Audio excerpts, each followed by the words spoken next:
Hi everybody, welcome back to my YouTube channel, one book or novel at a time. Thank you for tuning in. We're almost done with this amazing read. I will continue to read to you Goosebumps Most Wanted, Book 1, Planet of the Lawn Gnomes, and I will continue where we left off. We're almost done. It's really good, right? Let me continue. Chapter 34. Darkness all around. A deep black I've never seen before. I couldn't breathe. The thick sand clogged my throat. I felt myself sinking, rapidly sinking deeper into the quagmire. This isn't fair, I told myself. I didn't know the rule. I didn't know the penalty for being out after dark. How can this be happening to me? I tried to trash my arms, tried frantically to pull myself to the surface of the cold quicksand, but I didn't have the strength.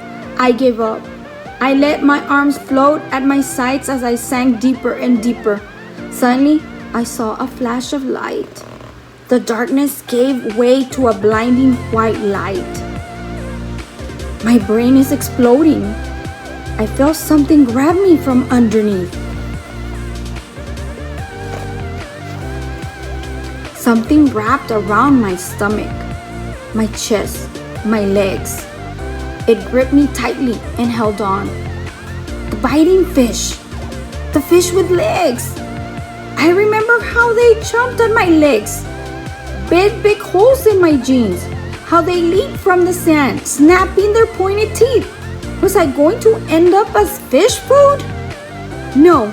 Gripped in horror, I realized I was rising through the muck.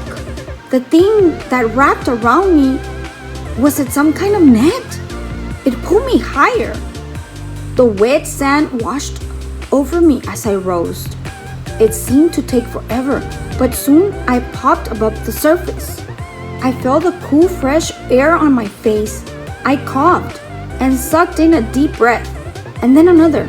My eyes were still closed. They were covered in gunk. I raised my hands and wiped frantically at my face. Finally, I opened my eyes. I saw the pack of lawn gnomes at the edge of the quagmire. They worked a long pole that stretched towards me. The pole held the net that was wrapped around me. They swung it hard, and I went sailing over the quicksand. I landed on my back on the grass. First, the gnomes tossed me into the quagmire. Then they used the big net to rescue me? Why? Still gasping for breath, I pulled myself to my feet. I stumbled and fell back to my knees. I was completely tangled in the net. Two gnomes came forward and started to pull the net off of me. My clothes felt sticky and damp. Wet sand clung to my skin. Finally, the net fell away. The two gnomes stepped back. The lawn gnomes stood silently in a group. They stared at me. They had weird expressions on their bearded faces as if they expected me to speak. But I didn't know what they wanted me to say. I think I was still in shock, still shaken by sinking so deep in the quicksand, thinking that I was going to die down there. As I stared back at the group of gnomes, I heard footsteps. The gnomes stepped aside, and I saw Mom and Dad making their way through the crowd. My mouth dropped open. I cried out, my voice hoarse from the sand I'd swallowed. Mom! Dad! What are you doing here? And then I saw Elliot and McClatchy walking behind them. Their faces were all grim. They didn't speak. I started crying. What is happening? And that is the end of chapter 34. What is happening, like Jay said? Okay, let's continue. Chapter 35. Mom and Dad and McClatchy stopped in front of the gnomes. Elliot walked closer to the edge of the quagmire. Huh? Are you okay? I stammered. He nodded. A grin spread over his face. But your arm, I cried. He held out his arm. He swung it up and down. He squeezed the fingers into a fist. No problem, he said. I'm all fixed. Everything works fine. Mom and Dad stepped up beside me. Their faces were tight with worry. Are you okay? Mom asked, her eyes studying me. We've been very worried about you. Dad said. I blinked. I still had grains of sand in my eyelashes. Worried about me? I said, why? We couldn't get your programming to work, Dad answered.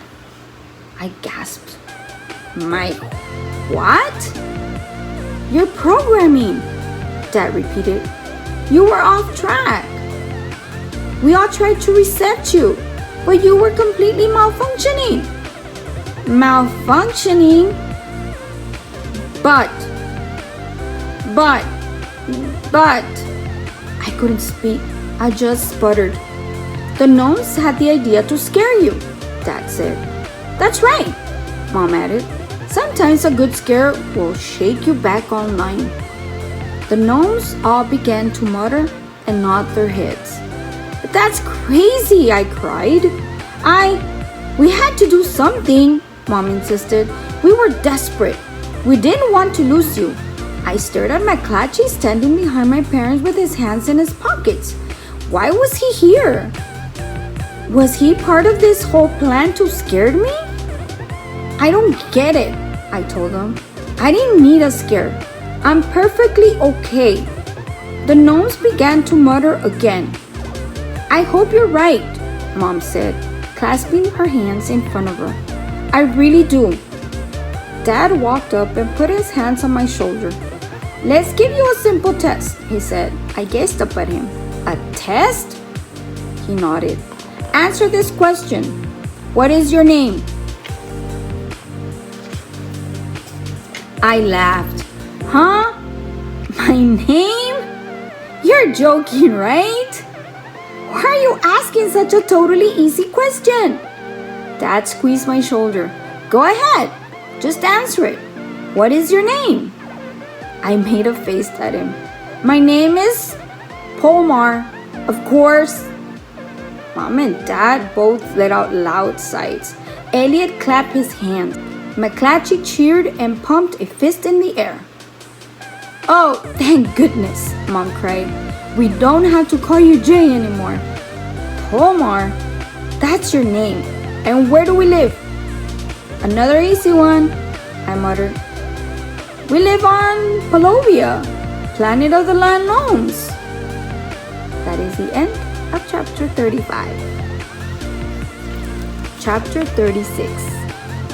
Everyone cheered again. The Lawn Gnomes jumped up and down and tossed the red caps in the air. McClatchy pumped his fist. Mom and Dad rushed forward and hugged me tight. Mom had tears in her eyes. We were so worried about you, Polmar, she said in a trembling voice. Dad agreed. All of a sudden, you started telling people your name was Jay.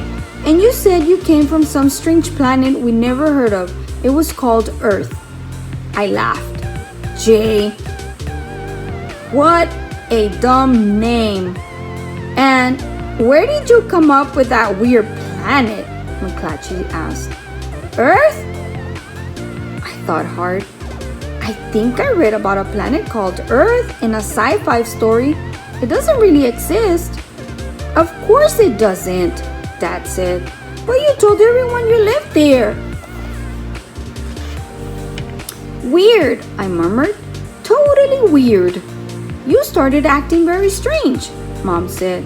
You began playing jokes on people and pulling dumb pranks. That definitely isn't it in your programming, Dad said. And you made up an imaginary sister for yourself, Mom added. You call her Kayla. I blinked. Really? I did? That's crazy. I never had a sister, Noid. Elliot stepped forward. You told me you were new here, he asked. But that's not true. You've lived in this neighborhood your whole life. I nodded. Yeah, I know.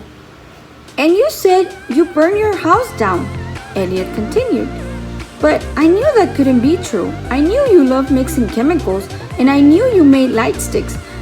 But the houses on Polovia are all built of stamens, and stamens can burn. Of course stamens can burn, I said, and suddenly it all came back to me. The truth about life on Polovia and who I was. Everything. It just flashed back into my mind. Me, my parents, Elliot, McClatchy were all mechanoids. We were built by the Lawn Gnomes to work for them during the day, before they come to life every night.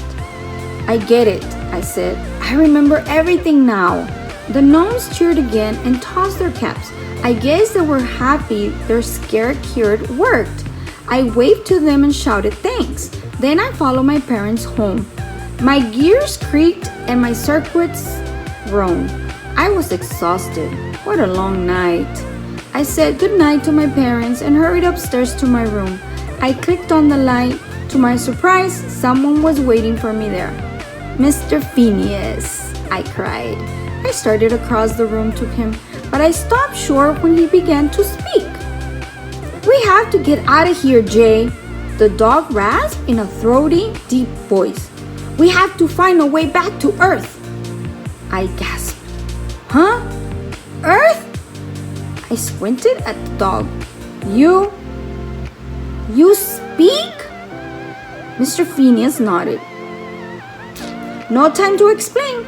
We have to get moving. We have to go back home. To Earth. I cried.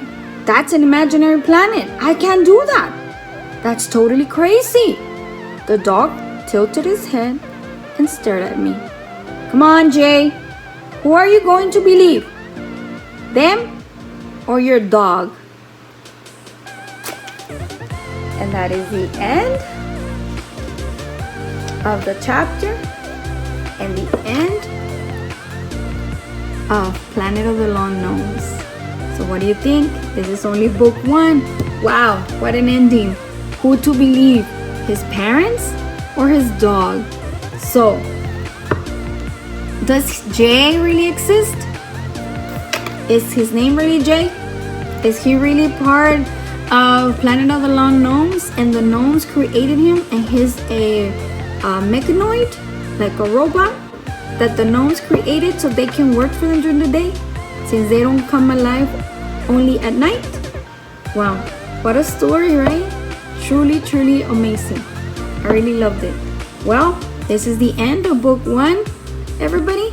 If you're interested, continue to check out Goosebumps Most Wanted. There's book 2, book 3, all the way to book 14. New series out there. You can buy it from scholastic.com, amazon.com, anywhere where they sell books.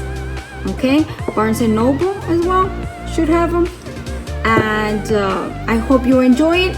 Once again, this is the end of book 1. I hope you get interested to begin reading the rest of the series and try to find out what the next books are all about.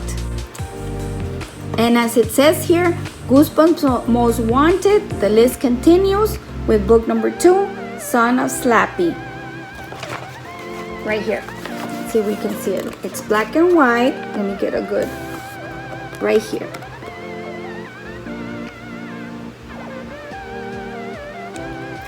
Over here is in color, very small, but let me see if I can get a good picture there. It's kind of blurry. There it is. So once again, continue reading Goosebumps Most Wanted. This was just book 1, and I hope that you get motivated to continue to read book 2, book 3, and by the time you know it, you'll read the entire series. As always, thank you for listening. You were amazing listeners and viewers. Thank you for tuning in to One Book or Novel at a Time. Continue to check out the videos that I have here, and maybe you'll find that perfect book for you. Why? Because I believe everybody's a reader. Some of you have not found the right book. What if Goosebumps Most Wanted is that right series for you? Because this is a series. It's got more than one book, okay? And if you're not interested in this series, that's okay. There's plenty of more series out there in books. And I know that one book out there will grab your attention. Once that book grabs your attention, you'll become a reader. Thank you for listening. Have an awesome day.